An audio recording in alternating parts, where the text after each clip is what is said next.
হরিয়ানায় আটক গোয়ালপুকুরের প্রায় ১০০রও বেশি শ্রমিক। হরিয়ানার পানিপথে কাজ করতে ওই যায় শ্রমিকরা। বাংলাভাষী হওয়ায় শ্রমিকদের আটকে রেখেছে সেখানকার প্রশাসন। সেই আটক করার একটা ভিডিও ভাইরাল। আধার কার্ড, ভোটার কার্ড দেখালে সেই ডকুমেন্ট জাল বলে দাবি সেখানকার প্রশাসনের। এই খবর ছড়িয়ে পড়তে শ্রমিকদের পরিবারের মধ্যে উদ্বেগ তৈরি হয়েছে। শ্রমিকদের সঠিকভাবে বাড়ি ফিরিয়ে আনতে ব্লক প্রশাসনের দ্বারস্থ হয় গোয়ালপুকুরের শ্রমিকদের পরিবারের সদস্যরা। শ্রমিকদের সমস্ত রকম ফিরিয়ে নিয়ে আনার ব্যবস্থা করা হচ্ছে ব্লক প্রশাসনের তরফ থেকে। परेशान है सर बंगाली लोग। देखिए, ये तो हम लोग पहले से बोलते हैं। 1 महीना पहले भी गुजरात में बंद किया था, उसके बाद केरला में, दिल्ली में। तो सब हमारे मंत्री गुलाम रब्बानी साहब, हमारे ब्लॉक प्रेसिडेंट फ़ोन करके मंत्री साहब को लिस्ट भेजा गया। मंत्री साहब बात किया हमारे बंगाल सरकार के डीजीपी से, यहाँ के डीजीपी फिर वहाँ के डीजीपी से बात किया, वो सब आदमी को छुड़ाया गया। अब बताइए पहले कि हिंदुस्तान, भारत किधर जा रहा है? अच्छा, बंगाल में हिंदी भाषी भी रहता है, बाहर का स्टेट का आदमी आके है, बिहार का आदमी है, यूपी का आदमी है, सब स्टेट का आदमी बंगाल में भी है। बंगाल में तो इस तरह का नहीं होता है। ये जान सुन करके किया जाता है। बंगला बोलने से बंगाली को हैरेसमेंट किया जाता है। बहरहाल अब सुबह से फोन करता है गार्जियन सब कि हमारा लड़का सबको उठा के ले गया है, लड़का सबको उठा के ले गया है। हम लोग भी कोशिश करते हैं, मंत्री साहब से भी बात किए, हमारे ब्लॉक प्रेसिडेंट भी बात किए, हम अभी एसपी साहब से बात किए डायरेक्ट। एसपी साहब हम लोग के पास लिस्ट मांगा, जितने बच्चा उठा के ले गया है सबका लिस्ट मांगा, नाम, एड्रेस, थाना वहाँ का, हरियाणा का, सब हम लोग भेजेंगे एसपी साहब के पास। एसपी साहब हमारा बंगाल के डीजीपी से बात करेंगे और जरूरत पड़ने से हमारे ऑनरेबल चीफ मिनिस्टर ममता दीदी से बात करेंगे। लेकिन इस तरह का नहीं हुआ था कभी, हम लाइफ में हम लोग नहीं सुने थे। पानीपत से आज से आदमी नहीं जा रहा है, 50 साल से जा रहा है पानीपत आदमी। दूसरे स्टेट का आदमी दूसरे स्टेट में जाकर के अपना काम करता है रोजगार के लिए।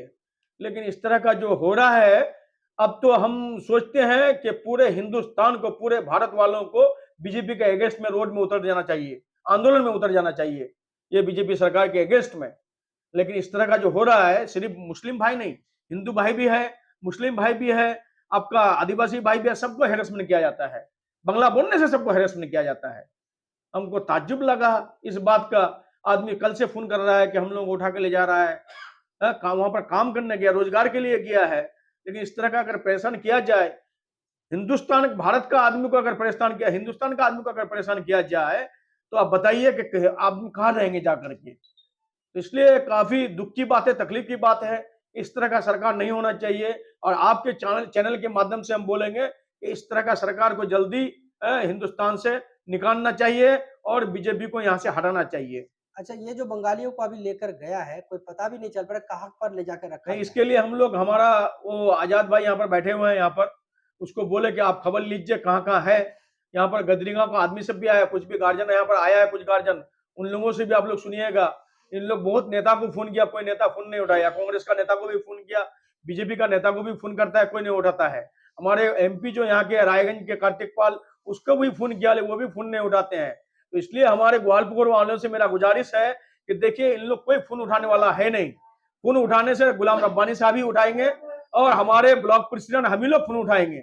लेकिन काफी तकलीफ की बात है कि यहाँ के एमपी कार्तिक पाल यहाँ से 33,000 वोट लेके गया है ग्वालपुर से, और पूरा रायगंज के एमपी है वो एक बात तक नहीं बोलते हैं, एक शब्द तक नहीं बोलते हैं कि बंगाल के बच्चे को क्यों डिस्टर्ब कर रहे हैं आप लोग, एक शब्द भी नहीं बोलते हैं। यहाँ के जो कांग्रेस के नेता है चकलिया के, वो भी नहीं कुछ बोलते हैं, सिर्फ वोट मांगने के लिए यहाँ पर जातिवाद जैसे आपका बीजेपी वाला करते हैं, उसी तरह से कांग्रेस वाला भी करते हैं। कांग्रेस के जो प्राक्तन एमएलए वो भी वही जातिवाद का वोट मांग रहे हैं।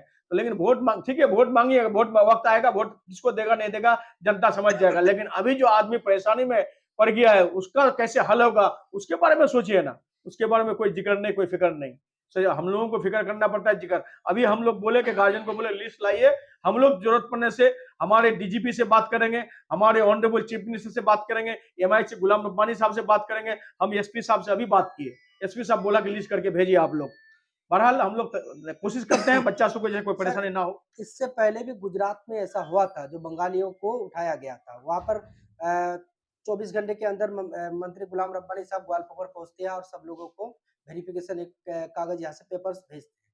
क्या उस तरह का कदम यहाँ भी उठाया जाएगा? हम लोग बोले तो हर कदम हम लोग उठाएंगे, हमारे उत्तर दिनाजपुर के लड़के के लिए, हमारे बंगाल के लड़के के लिए, नौजवान के लिए हर कदम हम लोग उठाएंगे। लेकिन आपके चैनल के माध्यम से हम बोलना चाहते हैं, जो कांग्रेस का नेता बड़ा बड़ा भाषण दे रहा है वो अभी खुद के क्यों नहीं मिल रहा है? जो बीजेपी के नेता बीजेपी के नेता लंबा लंबा भाषण दे, उन लोगों को खुद के क्यों नहीं मिलता है? अभी उन लोगों को ही बोलिए ना जाकर के कि आपका बीजेपी का सरकार है हरियाणा में, आप क्यों नहीं बच्चा सबको छुटा के लाते हैं? आज हरियाणा में आदमी सबको 70 से 75 लड़का को बंद करके रखा है। अभी आजाद भाई बोला हम लोगों को, कौन थाना में ले जाकर रखा है वो भी पता नहीं चल रहा है। तो हम सवाल है उन लोगों से भी है, हम लोग जितना कोशिश करने का हम लोग करेंगे छुटाने का,